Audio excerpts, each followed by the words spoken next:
अस्सलामुअलैकुम फ्रेंड्स, आप जहाँ भी रहें खुश रहें, आबाद रहें और हेल्दी रहें। आज हम बनाएंगे तलबीना का पाउडर। तलबीना का ज़िक्र हमारे तिब्बे नबी में है, यानी कि इसका ज़िक्र हमारे रसूल सल्लल्लाहु अलैहि वसल्लम ने किया है। रसूल सल्लल्लाहु अलैहि वसल्लम के घर वालों में से जब कोई बीमार होता था तब हुक्म होता था कि उनके लिए तलबीना का पाउडर तैयार किया जाए।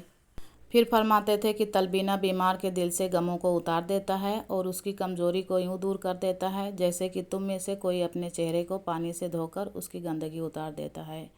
तो यहाँ पर हम तलबीना का पाउडर बनाएंगे, जिससे कि आप भी अपने घरों में बहुत ही आसान तरीके से तलबीना तैयार कर सकते हैं। अगर आप सुबह नाश्ते के बाद तलबीना पाउडर 1 चम्मच दूध में डालकर पी लेते हैं तो आपको पूरा दिन अच्छा फील होगा और इसमें तमाम बीमारियों की शिफा भी है और इसके बेशुमार फ़ायदे भी हैं और इसका टेस्ट भी बहुत ही अच्छा है। आप इसको जिसको भी बनाकर पिलाएंगे तो ये पीने से इनकार नहीं कर सकता है, क्योंकि इसका टेस्ट बहुत ही ज़बरदस्त है और इसे झटपट से इस्तेमाल भी कर सकते हैं। तो चलिए अब इसे बनाना शुरू करते हैं। तलबीना पाउडर बनाने के लिए सबसे पहले हमें एक पैन ले लेना है और इसमें 1 चम्मच देसी घी गरम कर लेंगे। अब इसमें 150 ग्राम फुल मखाने डालेंगे और इनको हम थोड़ा सा रोस्ट कर लेंगे जब तक कि ये क्रंची नहीं हो जाते हैं। आप चाहे तो इसको बगैर घी के भी रोस्ट कर सकते हैं। यहाँ पर हमें बेसिकली मखाने को रोस्ट कर लेना है। जब मखाने हल्का सा गोल्डन ब्राउन होने लगेगा और इनमें एक क्रंच आ जाएगा तब हम इनको बाहर निकाल लेंगे और उसी पैन में हम 100 ग्राम बादाम और 100 ग्राम काजू डालेंगे, 100 ग्राम अखरोट डालेंगे और 50 ग्राम पंपकिन सीड डालेंगे, यानी कि कद्दू का बीज, और 50 ग्राम मेरे पास यहाँ पर तरबूज का बीज है तो ये भी डाल रही हूँ। अगर आपको ये इजली मार्केट में मिल जा रहा है तो आप ये भी ले सकते हैं, वरना फिर आप इसे स्किप कर दीजिएगा। यहाँ पर आप चाहे तो चारों मगज का इस्तेमाल कर सकते हैं या फिर आपके पास जो मगज हो आप उसका इस्तेमाल कर लीजिएगा। अब यहाँ पर हमें इन ड्राई फ्रूट्स को थोड़ा सा रोस्ट कर लेना है। बस इतना रोस्ट करना है कि इसके अंदर जो भी मॉइस्चर है वो निकल जाए। बहुत ज़्यादा हम इनका कलर नहीं बदलेंगे। मॉइस्चर निकलने से जब हम इनको स्टोर करेंगे तो इसमें फंगस वगैरह लगने का डर बहुत कम हो जाता है। तो अब ये हमारा ड्राई फ्रूट जो है वो रोस्ट हो चुका है, तो अब हम इसे बाहर निकाल लेते हैं। अब तलबीना का जो मेन इंग्रेडिएंट्स है वो है जौ। तो हम जौ का आटा इस्तेमाल करेंगे। आप चाहे तो जौ का दलिया भी इस्तेमाल कर सकते हैं या फिर पूरा जौ जो होता है ना साबुत, वो भी इस्तेमाल कर सकते हैं। बस उसे आपको रोस्ट करने के बाद में पाउडर बनाना होगा, लेकिन अगर आप जब इस तरह से जौ का आटा इस्तेमाल करेंगे तो फिर आपको पीसना नहीं पड़ेगा।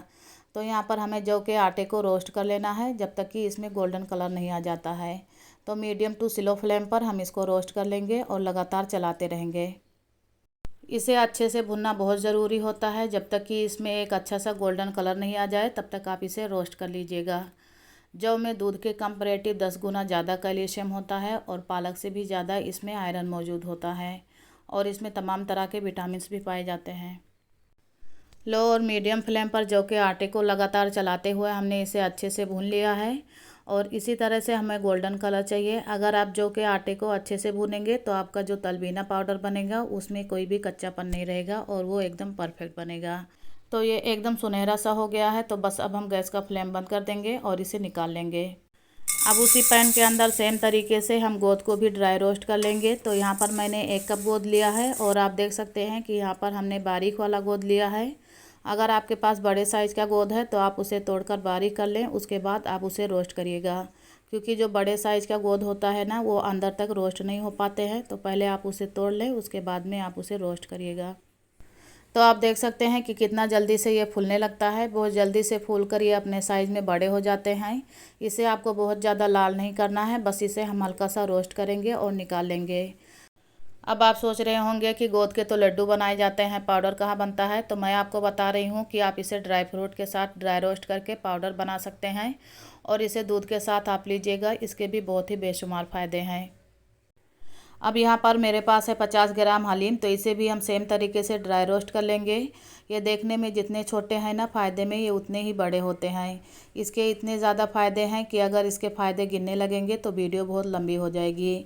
अब ये जो हलीम के बीज है ना, ये बहुत सारे बीमारियों में फ़ायदेमंद होते हैं, जैसे घुटनों का दर्द, कमर का दर्द, जोड़ों का दर्द, ये सब के लिए रामबाण इलाज है।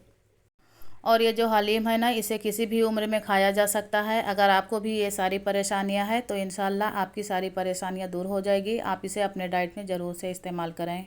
तो यहाँ पर ये हमारा अब ड्राई रोस्ट हो चुका है, इसे हम निकाल लेंगे।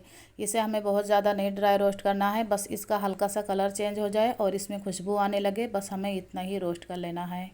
हलीम को और किस नाम से जाना जाता है मुझे नहीं पता है। अगर आपको पता है तो आप हमें कमेंट बॉक्स में लिखकर ज़रूर से बताएं। और अगर आप इसे ड्राई फ्रूट के साथ नहीं इस्तेमाल करना चाहते हैं तो इसे स्किप भी कर सकते हैं, कोई इशू नहीं है।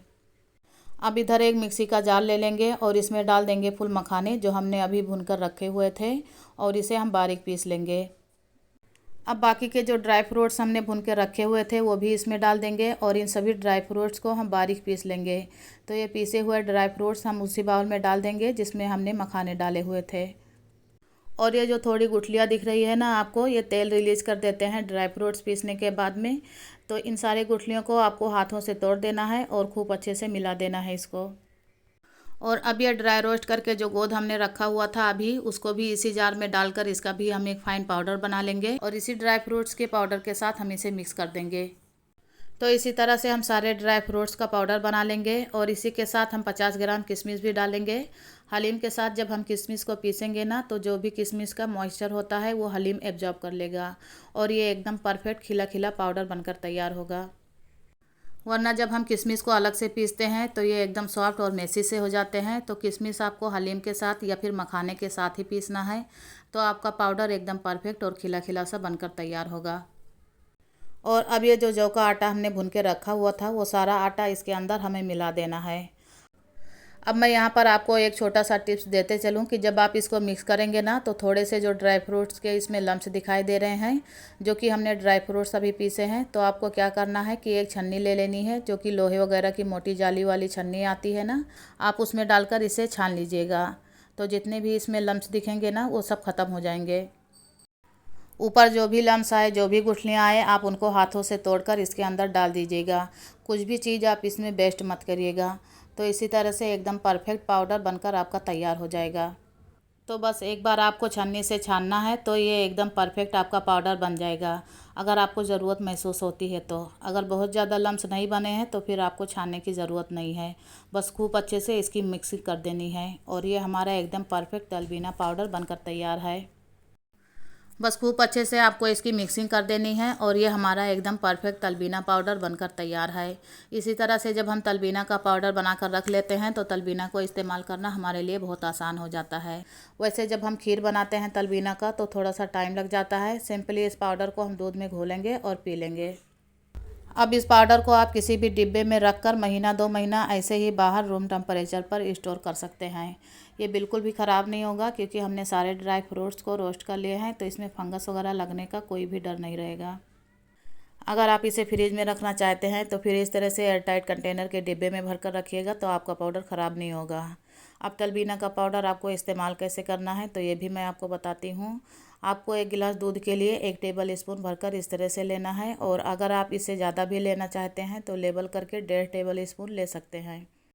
अब आप इसको सुबह नाश्ते के बाद ले सकते हैं, रात में सोने से पहले ले सकते हैं, और अगर आप इसे सेहरी के बाद लेंगे तो पूरा दिन आपको अच्छा फील होगा, एनर्जेटिक फील होगा। और अगर सोने से पहले आप लेंगे इसको तो आपको बहुत अच्छी नींद आएगी। ये तलबीना का पाउडर छोटे बच्चों से लेके बड़ों तक और बड़ों से लेके बुजुर्ग तक हर कोई ले सकता है। इसको किस तरह से आपको इस्तेमाल करना है तो ये भी मैं आपको बता देती हूँ। तो आपको 1 कप दूध यानी कि तकरीबन 250 ml दूध लेना है, और दूध के गर्म करने से पहले आप इस पाउडर को दूध में डाल दीजिएगा, जिससे कि इसमें कोई तरह की गुठलियाँ वगैरह नहीं बनेगी। खूब अच्छे से इसको मिला दीजिए और गैस का फ्लेम ऑन कर दीजिएगा, और हाई फ्लेम पर इसमें एक उबाल आने का वेट कर लीजिए। जब इसमें एक उबाल आ जाएगा तब गैस का फ्लेम आप स्लो कर दें और धीमी आंच पर इसको 2 से 3 मिनट तक पका लीजिए। बस इससे ज़्यादा आपको नहीं पकाना है, 2 से 3 मिनट तक ये सफिशिएंट रहेगा। इसके बाद आप गैस का फ्लेम ऑफ कर दें। अच्छा, यहाँ पर हमने हाफ़ टी स्पून शक्कर भी डाला है। अगर आप डालना चाहते हैं तो डाल सकते हैं, वरना फिर आप स्किप कर सकते हैं, क्योंकि हमने इसमें ड्राई फ्रूट्स जो पीसा है ना उसकी भी मिठास से दूध अच्छा खासा मीठा हो जाता है। तो फिर आप अगर नहीं डालना चाहते हैं तो मत डालिएगा। और 1.5 से 2 मिनट तक आपको इसको ऐसे ही छोड़ देना है। इसके बाद अगर आप इसमें शहद डालना चाहते हैं तो आप इसमें 1 टीस्पून के करीब शहद डाल लीजिएगा। वैसे हमने इसमें ऑलरेडी शक्कर डाला हुआ है, लेकिन फिर भी आप इससे ज़्यादा मिठास पसंद करते हैं तो फिर 1 टीस्पून शहद डाल लीजिएगा। तो 2 मिनट हो गए हैं इसको तकरीबन पके हुए, तो अब हम इसे सर्व कर लेते हैं। और अब 1 टीस्पून के करीब डाल देते हैं इसमें शहद। शहद भी काफ़ी हेल्दी माना जाता है, और खूब अच्छे से इसको मिला दीजिएगा, और इसको आप पी सकते हैं किसी भी टाइम। अगर आप वर्जिश करके आए हैं तो उसके बाद इसको लेंगे तो आपका मसल जो है ना वो काफ़ी स्ट्रांग फील होगा। सुबह नाश्ते के बाद लीजिएगा तो पूरा दिन आपको अच्छा फील होगा, और अगर आप इसे सेहरी के बाद लेंगे तो फिर आपको पूरा दिन एनर्जेटिक फील होगा। और इसके बेशुमार फ़ायदे हैं और इसमें तमाम बीमारियों की शिफा भी है, और इसका टेस्ट भी बहुत ही ज़बरदस्त है। आप इसको जिसे भी बनाकर पिलाएंगे तो ये पीने से इनकार नहीं कर सकता है, क्योंकि इसका टेस्ट बहुत ही लाजवाब है। तो ट्राई कीजिएगा इस रेमेडी को और अपनी फीडबैक मुझको ज़रूर से दीजिएगा। ये मेरे घर पे खुद का आजमाया हुआ नुस्खा है, तो आप इस रेमेडी को ज़रूर से बनाइएगा। और वीडियो पसंद आई हो तो लाइक, शेयर और मेरे चैनल को सब्सक्राइब करना मत भूलिएगा। आप लोग का बेहद शुक्रिया। अच्छा जी, अभी रमज़ान का महीना चल रहा है, तो आपको और आपके घर वालों को मेरे तरफ़ से रमज़ान मुबारक, और आप हमें दुआओं में याद रखिएगा। मिलते हैं फिर आपसे नेक्स्ट वीडियो में। जब तक आप अपना ख्याल रखिएगा। अल्लाह हाफिज़।